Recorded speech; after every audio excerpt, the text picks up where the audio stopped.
Did you know that Brazil has the biggest African diaspora community outside of Africa? The 2010 census in Brazil showed that for the first time, the majority of the Brazilian population identified as Afro-descendant. 50.7% of Brazilians, the equivalent of over 100 million people, self-identified as black or mixed race. The statistics I'm about to give you are truly staggering. The transatlantic slave trade as we know it began when the Portuguese completed the first transatlantic slave voyage to Brazil in 1526. From 1501 to 1866, an estimated 4.9 million enslaved Africans were trafficked to Brazil. That's nearly 40% of all slaves traded in the transatlantic slave trade, and at least 4 times the number of slaves that were trafficked to the United States.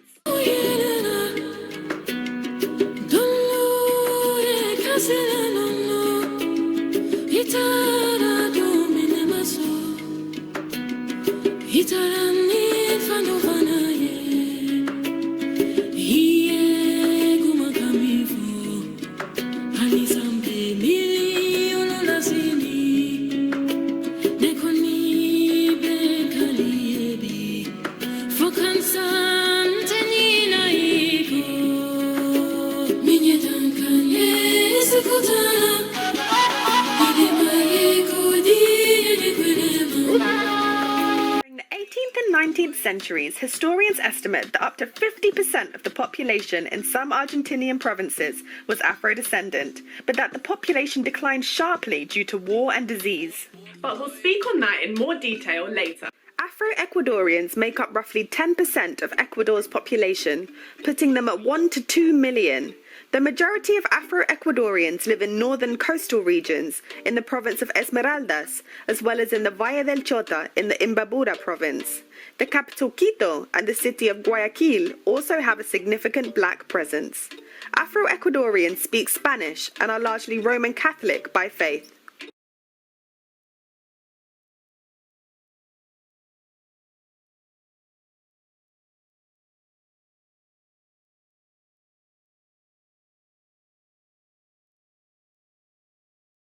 Colombia has one of the biggest African diaspora populations in the world. Estimates at the size of the population vary, but according to the United Nations, 26% of the Colombian population is Afro-descendant, which brings the number to almost 13 million. There is a black presence in every major city in Colombia, but the biggest Afro-descent populations live in the coastal regions. Departments with big Afro populations include Magdalena, Bolívar, Sucre, Valle del Cauca, and Nariño.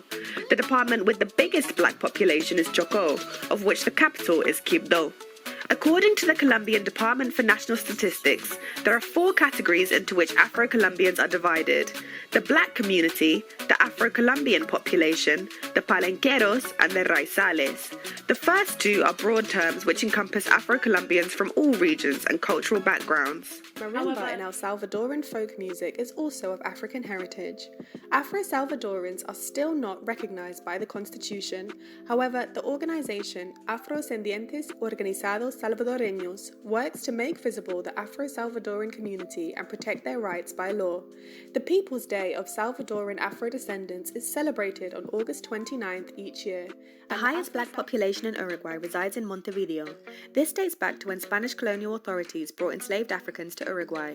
In the 1800s, Afro-Uruguayan communities formed Salas de Nación, organizations where Africans from the same ethnic group joined together to host meetings, dances, and religious gatherings. Following emancipation in 1842, Afro-Uruguayans established their own newspapers and collectives. In 1936, a black political party was created called the Partido Autóctono Negro. In 1988, the organization Mundo Afro was created to advocate for the black community. This was followed by the Advisory Unit for Afro-Descendants. Enslaved Africans first came to Chile under Spanish colonial rule in the 16th century. Arica is a port city that was founded in 1541. This area was prime for the production of cotton and sugar, and so an enslaved labor force was brought in from Africa and the Caribbean. To this day, the biggest Afro-Chilean population can be found in Arica. Tumbe is an Afro-Chilean dance mainly danced in Arica, brought to the region by enslaved Africans. Afro-Chilean